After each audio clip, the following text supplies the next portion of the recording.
and welcome to Bloomberg Quint. Through the course of the day, you've heard market voices, you've heard economists, you've heard corporate voices, and you've heard tax consultants weigh in on the budget 2018 and the changes they bring for each set of stakeholders. But joining me now are two leading government voices, CBDT Chairman Sushil, Chandra, and CBEC Chairman Vanaja, Sarna. Ms. Sarna, Mr. Chandra, thank you for joining us on Bloomberg Quint.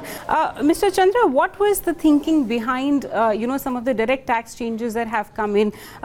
We've seen the corporate tax rate being reduced for companies with turnover of up to 250 crores, which the finance minister said is the bulk of, companies in India, some 99%.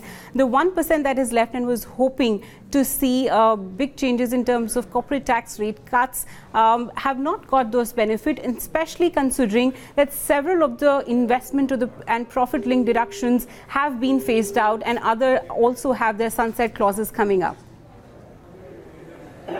As the finance minister has spoken in the morning, that by reducing the tax rate to all the corporate sector up to 250 crores, we have covered 99% of the companies under the tax net, the tax rate of 25%. So only 1% company which are filing returns are in the tax net of 30%. So I think the large number of companies have taken care of by putting under the tax net of 25%. But if you see the trend world over is and only 7,000, if I say exact numbers, is only 7,000 companies are into that particular amount of 30% tax net. Sure, but see, sir, the world over the trend has been that corporate tax rates have come down. Whether you consider the developed economies like UK and US. In the UK, they want to come down to 15%. In the US, they want to come down to 21%. Or developing economies, Singapore has 17%. Vietnam, Thailand has 20%. But how do you think that India can project itself as a tax competitive regime? Because what we are talking now about are those companies who are above this 250 crore turnover. For those companies, India doesn't look that tax competitive. But there are very few companies now which have been left.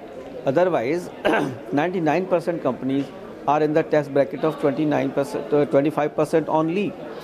And as you remember, then when the government came into the power, it was thought that we will reduce it to 25% in the phased manner.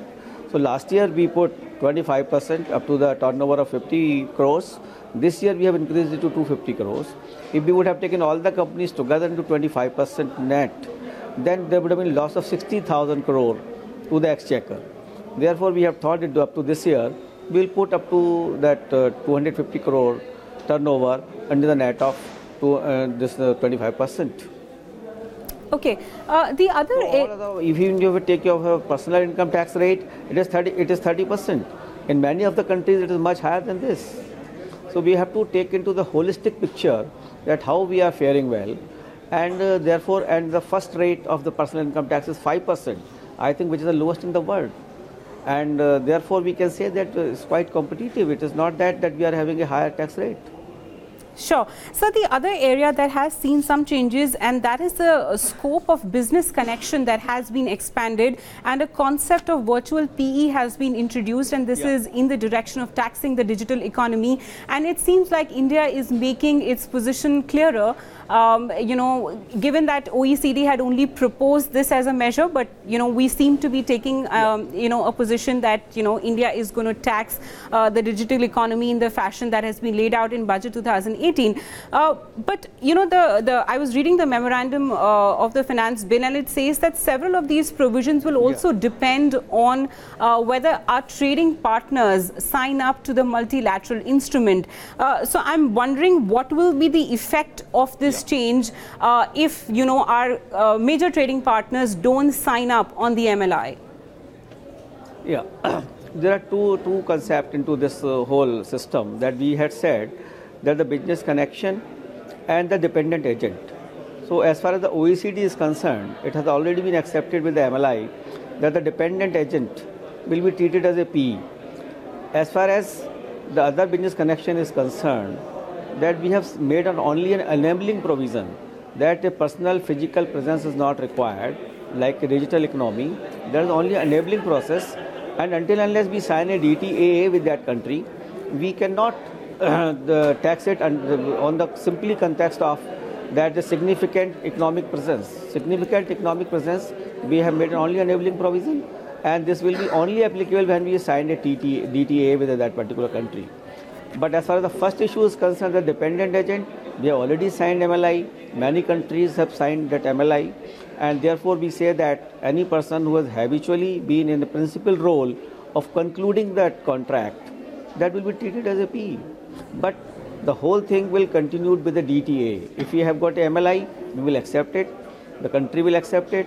If we have not signed MLI, that will be governed by the regular principles of the tax treatments.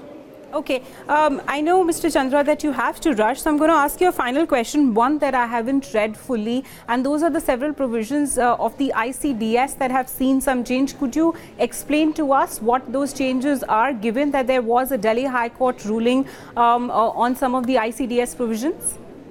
Yeah, the Delhi High Court has simply said that simply by notification, you cannot take the taxing rights actually. So we have put it into the statute as such, under section 152, that we will be taxing it like ICD. So the notification which were issued have been regularized by putting it into the statute as such, in the act itself. So therefore I think there is no need, and the High Court of Delhi High Court has never said that you cannot tax it in this fashion. They simply said that the tax rights cannot be taken through the notification. So I think that is the same thing which we had done it, and we have taken the taxing rights through the act.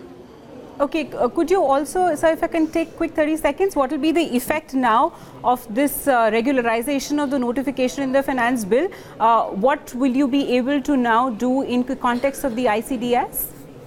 Because the concept remains the same, that were issued by the by the notification. Only thing that, and that was also considered after considering the opinion of the stakeholders. So we have taken that, and the tax will have to be determined in accordance to the ICD principles which have been laid down through the notification, and we have also given that particular thing through the act.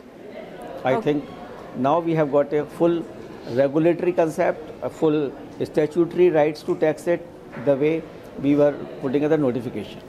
Okay, Mr. Chandra, I'll let you go. We didn't get much time, but thank you for anyway sparing 10 minutes with us here on Bloomberg Quint.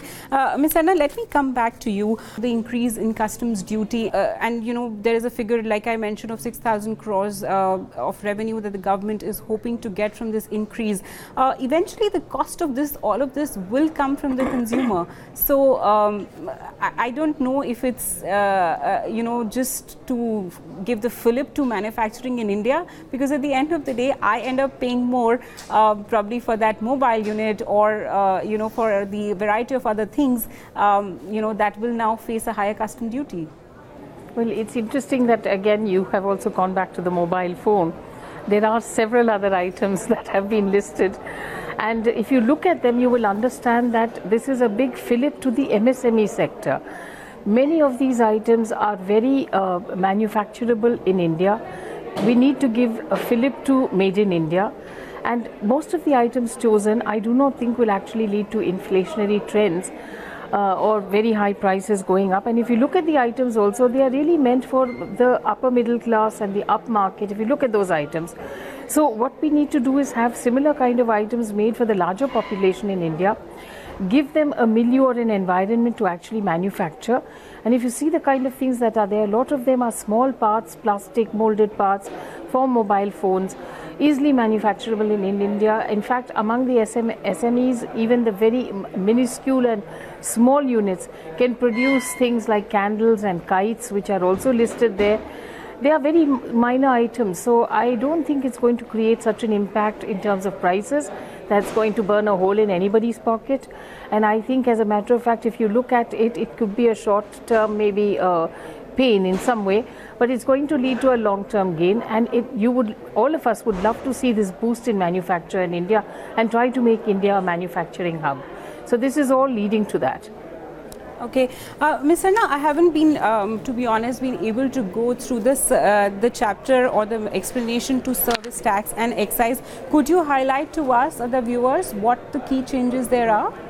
You know, there is not very much as far as excise is concerned. Most of it is related to the social welfare surcharge and the road and infrastructure cess. which has been imposed, but it has not led to any change in the final, in the consumer. As far as the consumer is concerned, there's absolutely no change. On the service tax side, there are some very small issues which had been left pending, and they have been taken care of. As you're aware, the GSTN, when it started providing services to government, was actually made service taxable, and that part of it is actually getting an exemption. Similarly, there was some insurance scheme available to the Army and the Navy and others, which was not applicable to Coast Guard personnel. That has been made applicable. There are very minor changes on the service tax side, maybe 2 or 3 of this kind. And as I said, on the excise, the large part is really on the customs law and the customs duty changes. Yeah, ma'am, and that seems to be like a big number. Well, that was CBDT Chairman Sushil Chandra and CBEC Chairman Ms. Sarna here on Bloomberg Quint, explaining some of the changes both on the direct tax front and on the indirect tax front, which Budget 2018 brings for India Inc. and the consumers. Thank you for watching.